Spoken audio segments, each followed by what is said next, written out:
حضرت خواجہ معین الدین چشتی رحمۃ اللہ تعالیٰ علیہ کے والد گرامی سید غیاث الدین رحمۃ اللہ تعالیٰ علیہ کا انتقال ہوا تو اس وقت خواجہ صاحب کی عمر صرف 15 سال تھی.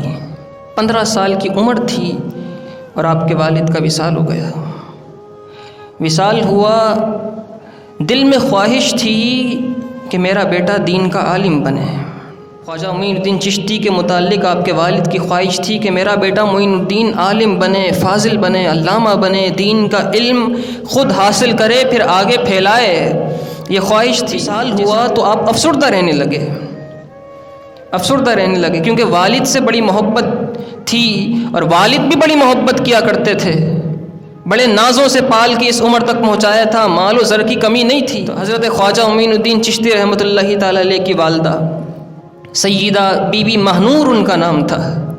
انہوں نے خواجہ معین الدین چشتی رحمۃ اللہ تعالیٰ علیہ کو ایک دن پاس بٹھایا اور نصیحت کی.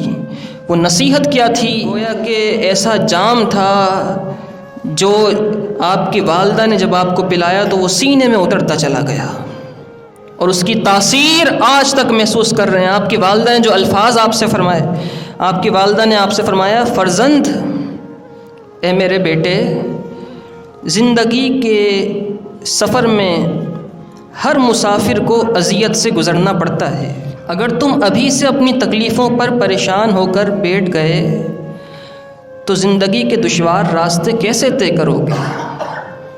اگر ابھی سے پریشان ہو کر بیٹھ گئے تو زندگی کے دشوار راستے کیسے طے کرو گے؟